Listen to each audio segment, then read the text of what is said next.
नमस्कार आप सभी को।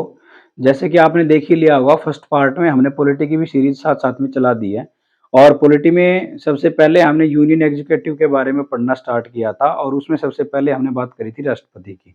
राष्ट्रपति यानी कि प्रेज़िडेंट जो देश का होता है, जो पिछला सेशन था उसमें मैंने आपको बताया था कि हमारे देश में संसदीय कार्यपालिका है, जो 2 तरीके से काम करती है। संसदीय कार्यपालिका में आपके 2 आदमी ऐसे होते हैं, जो संपूर्णतः देश को चलाने में सहायता करते हैं। जैसे कि एक होता है प्रधानमंत्री, दूसरा होता है आपका राष्ट्रपति। और संसद जो होती है, संसद मिलके बनती है लोकसभा, राज्यसभा और राष्ट्रपति। राष्ट्रपति सबसे अहम आदमी होता है अपने देश के लिए और देश का सबसे प्रथम नागरिक भी होता है। और जिन देशों के अंदर अध्यक्षीय कार्यपालिका है, यानी कि जो प्रेसिडेंशियल रूल वाले जो कंट्री होते हैं, उन सब के अंदर क्या होता है, सिर्फ एक ही व्यक्ति हेड ऑफ गवर्नमेंट भी होता है और एक ही व्यक्ति हेड ऑफ कंट्री भी होता है। मतलब देश के लिए प्रमुख भी होगा और सरकार के लिए भी प्रमुख होगा। शुरुआत हम करेंगे आज पार्लियामेंट्री के एक सबसे अच्छे आदमी की और जो सबसे पावरफुल आदमी भी है और देश में सबसे ज्यादा योगदान रखने वाला, यानी कि प्रेसिडेंट। प्रेसिडेंट के लिए, राष्ट्रपति के लिए अपनी नोटबुक वगैरह साथ में उठा लीजिए। राष्ट्रपति के लिए हम पढ़ेंगे आर्टिकल 52 से लेके 78 तक। आर्टिकल 52 से लेके 78 तक सारे के सारे आर्टिकल्स आपको राष्ट्रपति के बारे में मिलेंगे। इसके बारे में मैं आपको प्रॉपर नॉलेज जो है अपनी तरफ से बहुत अच्छे तरीके से देने की कोशिश करूंगा। और जिस भी एग्जाम में आपके अगर राष्ट्रपति से कोई भी क्वेश्चन आता है तो मैं इस चीज का दावा करता हूं कि कोई भी क्वेश्चन आपका बाहर नहीं होगा, अगर आपने पेशेंस के साथ अच्छे नोट्स बनाए हैं और अच्छी तैयारी की है तो। सबसे पहले आर्टिकल नंबर 52 की बात अगर मैं करूं, 52 जो होता है उसके अंदर बताया जाता है राष्ट्रपति का पद।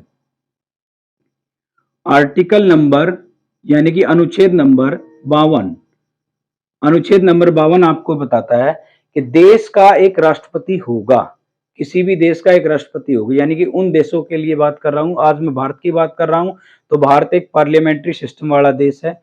फॉर एग्जाम्पल अगर मैं यूएसए की बात करता तो यूएसए में सिर्फ प्रेसिडेंटल रूल है, भारत में कौन सा रूल है, पार्लियामेंट्री रूल है।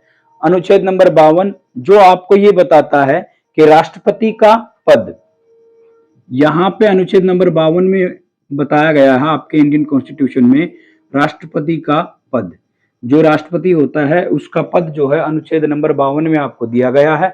उसके बाद देश का सबसे प्रमुख होता है और राष्ट्रपति के पास क्या होती है, फॉर्मल पावर होती है।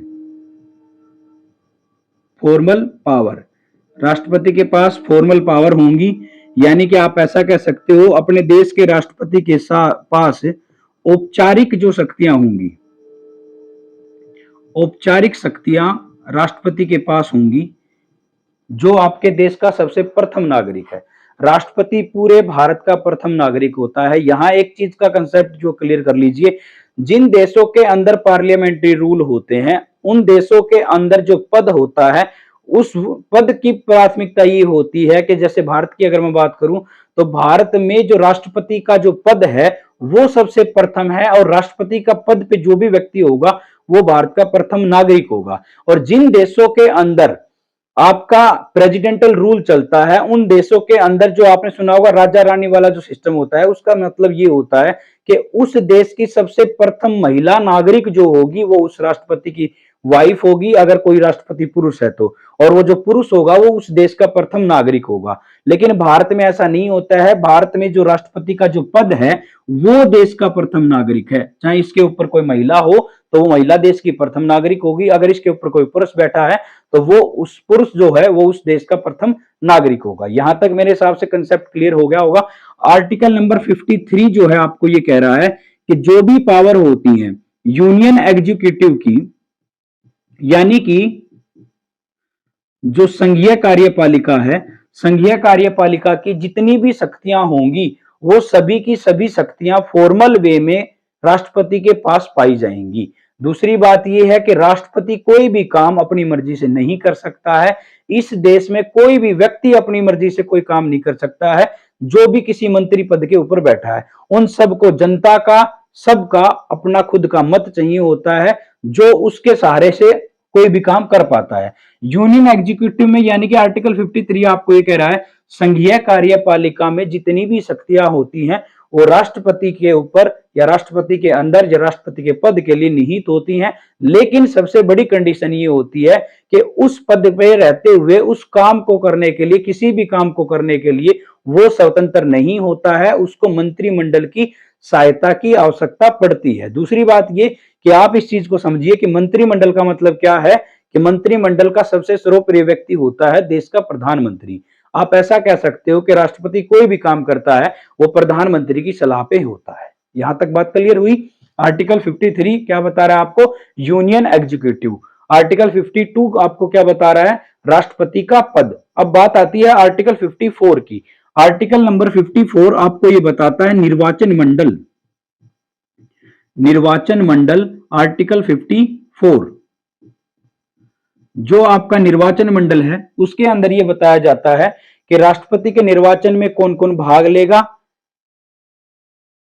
निर्वाचन जो मंडल है उसमें राष्ट्रपति के अंदर कौन कौन भाग लेगा, उसके इलेक्शन में कौन कौन भाग लेगा।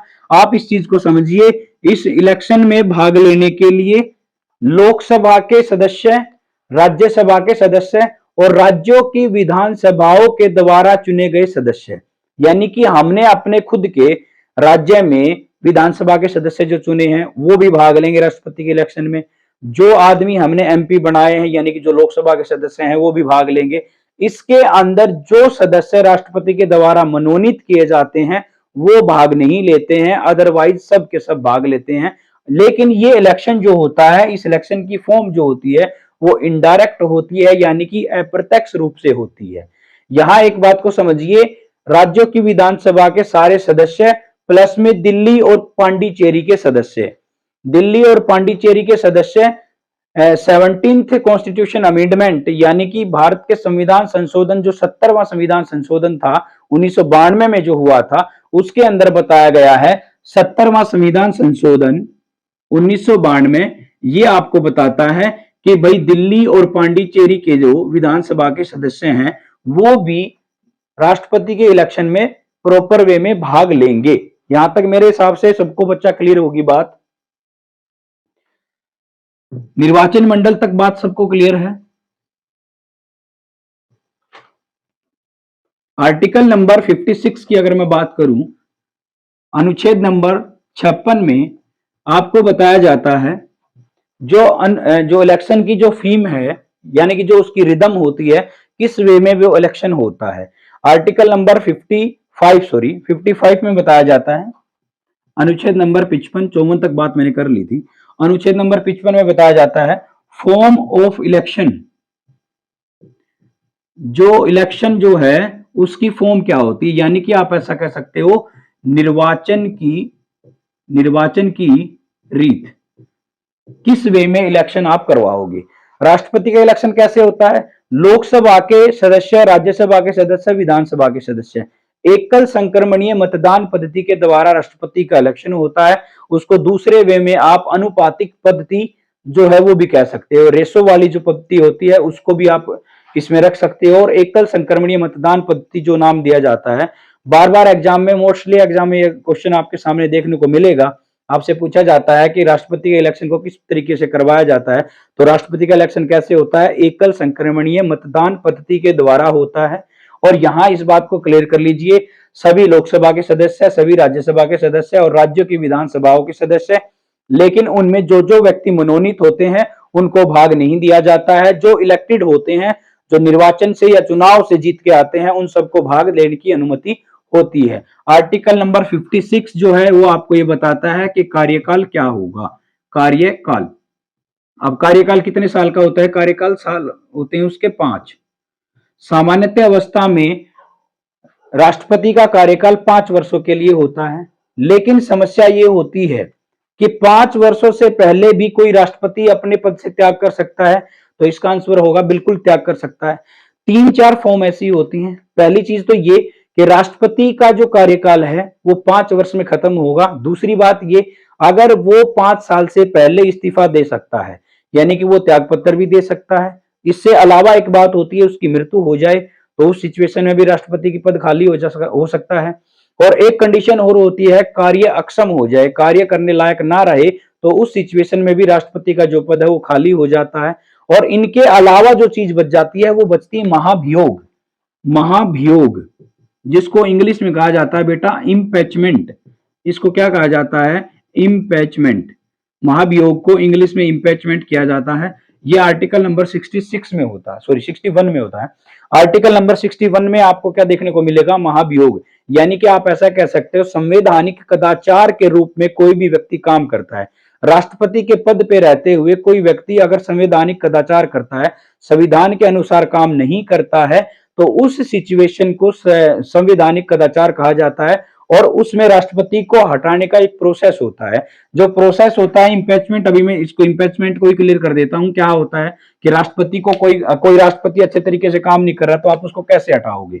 यानी कि ये समझिए 1/4, 2/3, 2/3 और 14 दिन पहले उसको इन्फॉर्म करना पड़ेगा। ये एक फॉर्मूला होता है जिससे राष्ट्रपति को उसके पद से हटाया जा सकता है महाभियोग का प्रोसेस लगा के।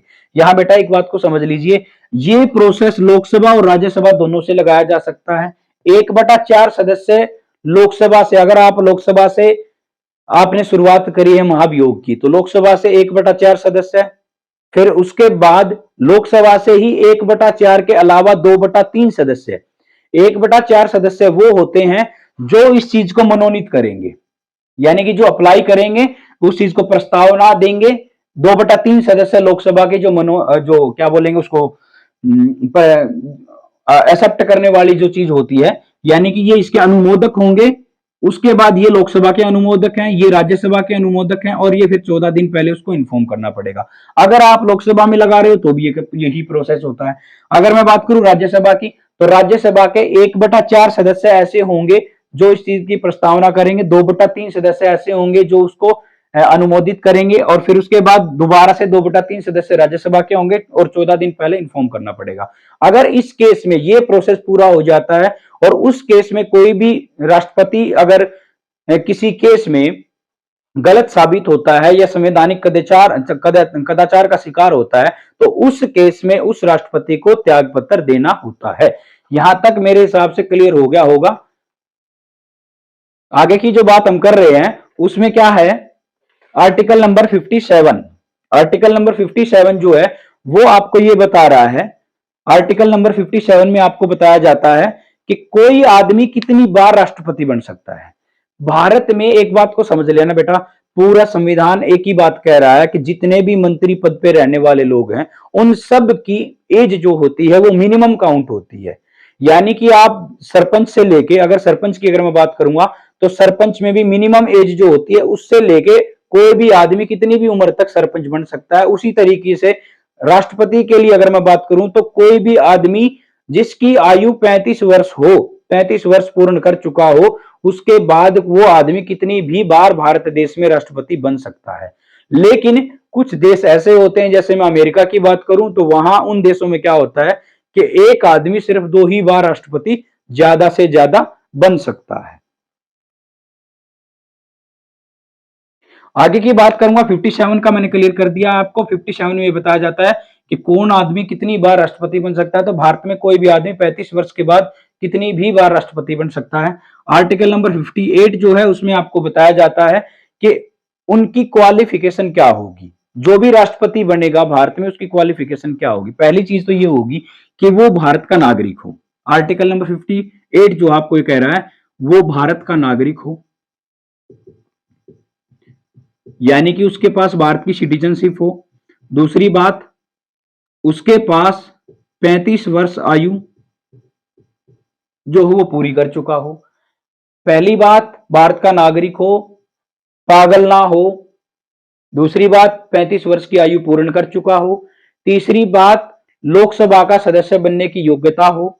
चौथी बात, केंद्र और राज्य सरकार में कहीं भी किसी लाभ के पद पे ना हो, यानी कि किसी भी गवर्नमेंट जॉब के ऊपर नहीं हो तो ही आदमी क्या कर सकता है, राष्ट्रपति के इलेक्शन में भाग ले सकता है। और सबसे इंपॉर्टेंट बात, 15,000 रुपए उसके पास होने चाहिए। 15,000 रुपए ये जमानत राशि होती है। आपने देखा होगा किसी भी इलेक्शन के लिए शुरुआत में जब इसको फॉर्म भरते हैं, हम बोलते हैं कि वो फॉर्म भरा जाता है, उस फॉर्म भरने की कंडीशन में सबके पास पैसे लिए जाते हैं। तो राष्ट्रपति के पास 15,000 रुपए जो होती है जमानत राशि जो है वो ली जाती है। इसके अलावा क्या होता है कि 50 लोग प्रस्तावना करें कि ये आदमी राष्ट्रपति बनने लायक है, और उनसे 50 लोग जो होंगे वो अलग ये बात करें, एक्सेप्ट कि भाई हाँ ये आदमी राष्ट्रपति बनने लायक है। यानी कि आप ऐसा कह सकते हो कि 100 आदमी इसके पास होने चाहिए जो इसके फेवर में हो, 15,000 रुपए की राशि होनी चाहिए, भारत का नागरिक होना चाहिए, 35 वर्ष की आयु पूर्ण कर लेना चाहिए, और किसी भी सरकारी नौकरी या लाभ के पद पे ना होना चाहिए। यहां तक की बात मेरे हिसाब से बेटा आपको बहुत अच्छे तरीके से कवर हुई होगी। आर्टिकल नंबर 59 जो है,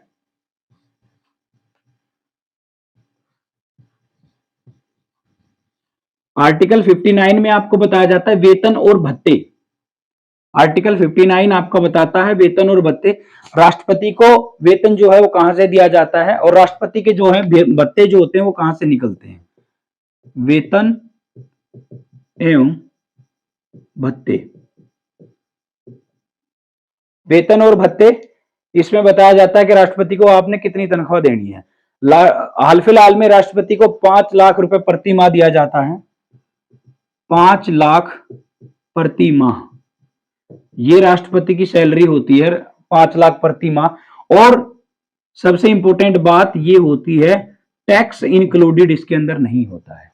राष्ट्रपति को 5 लाख प्रति माह के हिसाब से तनख्वाह दी जाती है और उसमें कोई भी टैक्स नहीं लगता है। सबसे बड़ी कंडीशन ये होती है कि अनुच्छेद 360 जो आपको बताता है फाइनेंशियल इमरजेंसी, यानी कि अगर आपके भारत देश में वित्तीय आपातकाल लग जाता है, उस केस में भी राष्ट्रपति के जो तनख्वाह होती है उसमें कोई कटौती नहीं होती है। अगर राष्ट्रपति अपनी मर्जी से ये चाहता है कि मेरी तनख्वाह में से कटौती की जाए तो ही आप कटौती कर सकते हो। और इनको जो तनख्वाह मिलती है वो भारत की संचित निधि से मिलती है, और संचित निधि जो होती है वो अनुच्छेद नंबर 266 में पाई जाती है। 266 नंबर 1 जो होता है वो आर्टिकल जो है वो भारत की कॉन्जुलेटेड फंड या जिसको आप संचित निधि कहते हो उसके अंतर्गत आती है। इसके अलावा जो बातें बची हैं आर्टिकल नंबर 60 में बताया जाता है कि राष्ट्रपति को शपथ दिलाने का काम क्या होता है। सुप्रीम कोर्ट के मुख्य न्यायाधीश जो होते हैं यानी कि सीजेआई राष्ट्रपति को शपथ दिलाने का काम होता है। चीफ जस्टिस ऑफ इंडिया का सुप्रीम कोर्ट के मुख्य न्यायाधीश के समक्ष उसको शपथ दिलाई जाती है। 2 प्रकार की शपथ राष्ट्रपति को मिलती है, एक तो पद की और एक दूसरी गोपनीयता की।